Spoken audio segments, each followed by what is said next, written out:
Steel prices दे बधन करके असी बड़ियां चिट्ठियां लिखियां असी कॉमर्स मिनिस्टर नूं, स्टील मिनिस्टर नूं, कोले दे मिनिस्टर नूं, असी सारियां नाल साडी मीटिंग हुई दिल्ली और उन्होंने ये कहा भी स्टील प्रोड्यूसरां नूं, मेन प्रोड्यूसर जिहड़े आ कि असी फिर दूजा तरीका अपनावांगे। उन्होंने कहा असी 2000 रुपया MSME वास्ते 6000 रुपया घटा देंगे, क्योंकि उसले सैकेंडरी प्रोड्यूसर जिहड़े इत्थे है स्टील प्रोड्यूसर उन्होंने रेट जिहड़ा वा प्राइम स्टील वालियां नालों 6000 तो घट सी, लेकिन उसका कोई असर नहीं होया, कोई रिजल्ट नहीं निकलिया। उन्होंने घटाने की बजाय 12-13,000 15,000 रुपया रेट होर बढ़ाता। माइक्रो यूनिट बंद हो गए, स्मॉल स्केल यूनिट बंद हो गए, जिन्हों का 24 घंटे काम चलता सी वो यूनिट इस वे 8 घंटे से आ गए। कहने का मतलब ये आ कि 5-6 बंदियां नूं बचाने वास्ते small scale industry MSME industry का बहुत नुकसान हो गया। जन की बात विद इंडस्ट्री, जन की बात इंडस्ट्री के साथ जे शुरू करन महीने एक बारी भी करन तो मेरा ख्याल आ एक इंडस्ट्री पार्टी दे नाल जुड़ेगी। असी जे स्टील इंपोर्ट करना होए बाहरों उत्थे एक कंडीशन लाई है कि BIS स्पैसीफिकेशन होनी जरूरी आ। बाहर दी कंट्री तो जे असी कोई स्टील मंगाने तो बाहर का BIS वालियां दा कोई दफ्तर है नहीं हो, ISI वालियां दा ते वो कुछ दा लाइसेंस ले सकते हैं कि चाइना दे विच स्टील इन्ना सस्ता हो गया, साढ़े तो 40% सस्ता हो गया। अमेरिकन कस्टमर जिन्ने भी सीगे मोस्ट ऑफ दी कस्टमर जिहड़े आ वो चाइना चले गए। लेकिन ये सारियां चीज़ां असी मिनिस्टर्स नूं टाइम बे टाइम असी दसदे रहने आ, लेकिन थोड़ा जिहा इस चीज़ ते दुख हुंदा वा कि कई बारी वो डिसीजन लैन च बहुत देर करते हैं। नमस्कार, मैं संदीप शर्मा एक बार फिर तुहाडे नाल रूबरू हो रहा खास मुलाकात प्रोग्राम दे विच। दोस्तों, देश दे विच जिहड़े रॉ मटीरियल दी वधियां कीमतां नूं लैके इंडस्ट्री दी हालात जिहड़े है लगातार बद तो बदतर होंदे जा रहे हैं। जिथे इंडस्ट्री नूं अज हालात ये है कि अपनी ही सरकारां दे अगे मिलन लई या अपनी आवाज़ सेंटर दी सरकारां या राज्य सरकारां तक पहुँचाने लई कशमकश करनी पै रही है, सोचना पै रहा है। उत्थे प्रधानमंत्री साडे नरेंद्र मोदी जी हमेशा हर महीने एक बारी मन की गल करते हैं, सो मन की बात करते हैं। पर अज असी एक कोशिश कर रहे हैं जनहितैषी वालों कि एक नवा प्लेटफॉर्म खड़ा किया जाए जिन्हों असी नाम दे रहे हैं जन की बात, क्योंकि असी खुद जन की बात करते हैं। तो असी एक प्लेटफॉर्म शुरू कर रहे हैं जन की बात, जिहदे विच इंडस्ट्री ट्रेड जिहड़ी हैगी है उन्हां दी जिहड़ी मन की गल है उन्होंने जनता के इस प्लेटफॉर्म ते कोशिश की जाएगी कि प्रधानमंत्री साहब तक सीधी पहुँचाई जा सके, क्योंकि ये विच इंडस्ट्री ट्रेड का किते ना किते ये भी मनना है कि कोशिश तो बहुत करते हैं कि वो प्रधानमंत्री तक अपने दल की गल पहुँचा सकन, जनता दी गल जिहड़ी पहुँची जा सके, पर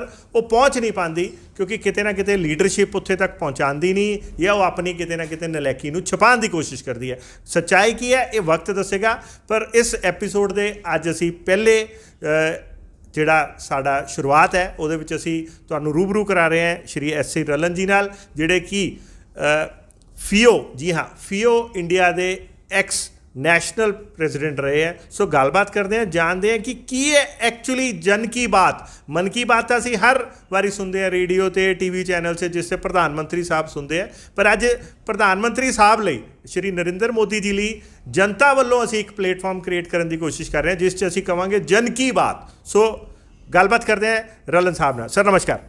नमस्कार सर, की कहना चाहोगे जन की बात की है? मन की बात तो असी पिछले 5-7 साल तो सुन रहे हैं, जो तो प्रधानमंत्री साहब है, बड़ा अच्छा प्लेटफॉर्म है, लोगों को मशहूर भी हो गया है, पर असी जानना चाहते हैं कि हुण जनता ट्रेड इंडस्ट्री जी लगातार ये कह रही है कि असी मर गए, लुट गए, बर्बाद हो गए, पर उन्होंने गल नहीं सुनी जा रही। सो अज जन की एक्चुअल प्योर स्थिति की है जी असी प्रधानमंत्री साहब तक पहुँचा सकीए? देखो गल ये है कि बहुत अच्छा एक उपराला से प्रधानमंत्री जी का कि मन की बात के नाल बच्चों को बहुत हौसला मिलता सी। अज असी पिछले 2 सालों तो स्टील प्राइसिस के बधन करके असी बड़ियां चिट्ठियां लिखियां।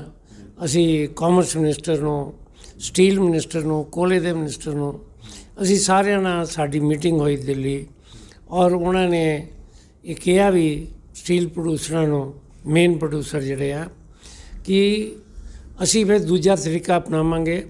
उन्होंने कहा असी 2000 रुपया MSME वास्ते 6000 रुपया घटा देंगे, क्योंकि उसले सैकेंडरी प्रोड्यूसर जिहड़े इत्थे है स्टील प्रोड्यूसर, उन्हां दा रेट जिहड़ा वा प्राइम स्टील वालियां नालों 6000 तो घट सी। लेकिन उसका कोई असर नहीं होया, कोई रिजल्ट नहीं निकलिया। उन्होंने घटाने की बजाय 12-13,000 15,000 रुपया रेट होर वधा दिता। मैं मानता वां कि ये इंटरनेशनल प्राइस है, ये कोई दो राय नहीं है। असी स्टील मिनिस्टर नूं भी मैं एक बारी किसी के थ्रू मैसेज दिता सी, उन्होंने कहा कि उन्हों का एंड प्रोडक्ट है स्टील प्रोड्यूसरां का। लेकिन गल करने वाली इत्थे ये है कि जिहड़ा वो एंड प्रोडक्ट नूं वो कह रहे हैं स्टील मिनिस्टर, वो एंड प्रोडक्ट नहीं है, वो करोड़ां ही MSME यूनिटां का एक रॉ मटीरियल आ। इस करके रॉ मटीरियल नूं चैक करना, उसदी प्राइसिस नूं चैक करना एक बड़ी कमोडिटी है जिहदे उत्ते करोड़ां ही इंप्लॉयमेंट जनरेट हो रही है। ये जिद्दां ये कणक और पैडी हैगी आ, ये उस तरह ही इहनूं कमोडिटी लैके इहदे उत्ते गल करनी चाहिदी आ। और बड़ा अच्छा तुसी एक आइडिया दिता वा कि प्रधानमंत्री जी नूं जे, क्योंकि इंडस्ट्री की एक बहुत बड़ा वोट बैंक आ जिन्हों की कोई भी पोलिटिकल पार्टी वोट बैंक नहीं समझती, पर इस वेले बैंक तो समझती है सर। मैं वो नहीं पैना चाहूँगा। गल ये आ कि इस वेले स्टील प्राइसिस करके माइक्रो यूनिट बंद हो गए, स्मॉल स्केल यूनिट बंद हो गए, जिन्हों का 24 घंटे काम चलता सी, वो यूनिट इस वेले 8 घंटिया ते आ गए। कहने का मतलब ये आ कि 5-6 बंदियां नूं बचाने वास्ते small scale industry MSME industry का बहुत नुकसान हो गया। इस वेले बहुत अच्छी गल है जे प्रधानमंत्री जी जन की बात विद द इंडस्ट्री, जन की बात इंडस्ट्री के साथ जे शुरू करन, महीने च एक बारी भी करन, तो मेरा ख्याल है एक इंडस्ट्री पार्टी के नाल जुड़ेगी और इंडस्ट्री नूं एक कॉन्फिडेंस आ जाएगा कि गौरमेंट साडे नाल आ, प्रधानमंत्री जी साडी सुनते आ। क्योंकि नॉर्मली ये देखा गया वा कि किसी भी मंत्री नाल जे गल करो तो वो कोई भी डिसीजन लैन च हिचकिचा रहे हैं। तो मैं प्रधानमंत्री जी नूं चिट्ठी भी लिखी सी एक स्टील के उत्ते, और मैं किसी एक कोई स्पैशल उन्हों दे PMO दे विच काम करते थे, उन्होंने मैं कहा सी कि किसी तरह ये मैसेज प्रधानमंत्री जी ने पहुँचाओ, पर अनफॉर्चुनेटली उन्होंने ताईं शायद नहीं पहुँचा। असी जिन्ने भी सोर्सिस हैगे आ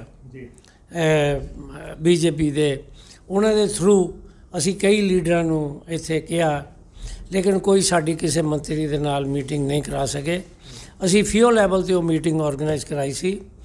सो कहने का मतलब ये आ कि जे हो जाए तो मेरा ख्याल आ इंडस्ट्री का कॉन्फिडेंस विद द गवर्नमेंट इन्ना कुचा हो जाएगा कि इंडस्ट्री थोड़े नाल हमेशा हमेशा लिए जुड़ जाएगी। सर मैं एक चीज़ बहुत अच्छी पूछना चाहना, तुहाडा बहुत अच्छी गल दसी, तुसी दिल के हालात खोल के रखने की कोशिश की है ताकि शायद प्रधानमंत्री साहब तक साड़ी गल पहुँच सके। मैं पूछना चाहना सर, अज तुसी FIO लैवल ते नैशनल लैवल ते काम कर रहे हो, ईमानदारी नाल ये दसो कि अज देश के लोगों दे विच राष्ट्रीयता किन्ने क % बची है? मैं इस गल का जवाब नहीं दे सकता। देखो बहुत सारे ऐसे आदमी हैगे आ इंडिया जिन्हों के राष्ट्रीयता बहुत हैगी आ। हाँ जे कहा जाए स्वार्थ भी बहुत जाग गया वा, वो लेकिन अज का नहीं जाग गया।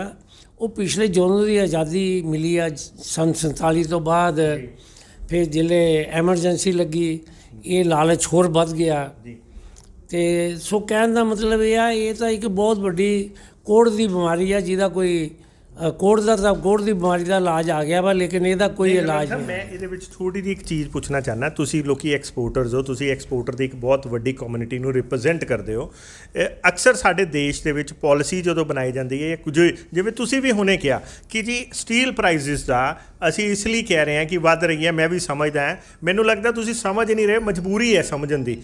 ਉਹ ਰੀਜ਼ਨ ਕੀ ਹੈ ਜੀ? ਉਹ ਕਹਿੰਦੇ ਆ ਜੀ ਇੰਟਰਨੈਸ਼ਨਲ ਲੈਵਲ 'ਤੇ ਵੱਧ ਰਿਹਾ। ਜੇ ਆਪਾਂ ਇੰਟਰਨੈਸ਼ਨਲ ਲੈਵਲ 'ਤੇ ਪ੍ਰਾਈਸਿਸ ਨੂੰ ਕੰਪੇਅਰ ਕਰਦੇ ਹਾਂ, ਪਾਲਿਸੀਜ਼ ਨੂੰ ਫੋਲੋ ਕਰਦੇ ਹਾਂ, ਅਤੇ ਸਾਨੂੰ ਇਹ ਵੀ ਦੇਖਣਾ ਚਾਹੀਦਾ ਹੈ ਕਿ ਇੰਟਰਨੈਸ਼ਨਲ ਲੈਵਲ 'ਤੇ ਸਾਡੇ ਜਿਹੜੇ ਡਿਫਰੈਂਟ ਕੰਟਰੀਜ਼ ਹੈ, ਜੇ ਆਪਾਂ ਗੱਲ ਕਰੀਏ ਜਾਪਾਨ, ਅਮਰੀਕਾ, ਈਵਨ ਚਾਈਨਾ, ਕਿ ਉਸ ਕੰਟਰੀ ਦੇ ਜਿਹੜੇ ਲੋਕ ਹੈਗੇ ਹੈ, ਜਿਵੇਂ ਵੱਡੀਆਂ ਵੱਡੀਆਂ ਕਾਰਪੋਰੇਟ ਕੰਪਨੀਜ਼ ਹੈ, ਸਰਕਾਰਾਂ ਹੈ, ਉਹਨਾਂ ਲਈ ਸਭ ਤੋਂ ਪਹਿਲਾਂ ਨੈਸ਼ਨੈਲਿਟੀ ਹੈਗੀ ਹੈ। ਉਹ ਆਪਣੇ ਨੈਸ਼ਨਲ ਨੂੰ ਮੁੱਖ ਰੱਖਦੇ ਹੈ, ਉਸ ਤੋਂ ਬਾਅਦ ਕੋਈ ਵੀ ਐਕਸਪੋਰਟ ਇੰਪੋਰਟ ਕਿਸੇ ਵੀ ਤਰੀਕੇ ਦੀ ਪਾਲਿਸੀ ਬਣਦੀ ਹੈ।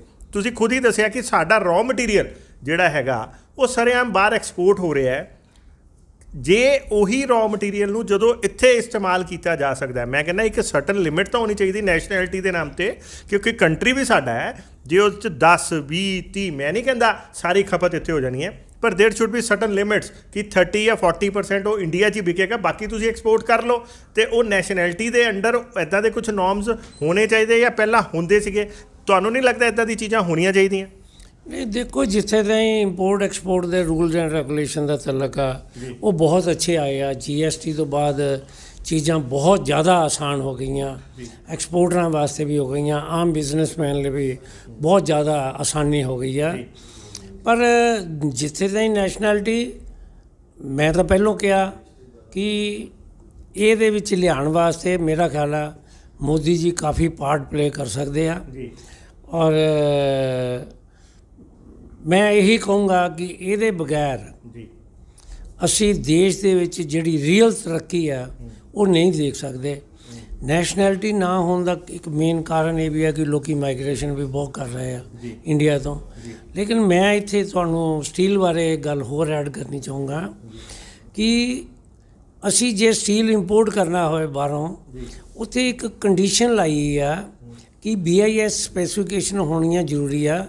ਬਾਹਰ ਦੀ ਕੰਟਰੀ ਤੋਂ ਜੇ ਅਸੀਂ ਕੋਈ ਸਟੀਲ ਮੰਗਾਉਂਦੇ ਹਾਂ ਅਤੇ ਬਾਹਰ ਦਾ BIS ਵਾਲਿਆਂ ਦਾ ਕੋਈ ਦਫ਼ਤਰ ਹੈ ਨਹੀਂ, ਉਹ ISI ਵਾਲਿਆਂ ਦਾ, ਅਤੇ ਉਹ ਕੁਝ ਦਾ ਲਾਇਸੈਂਸ ਲੈ ਸਕਦੇ ਆ।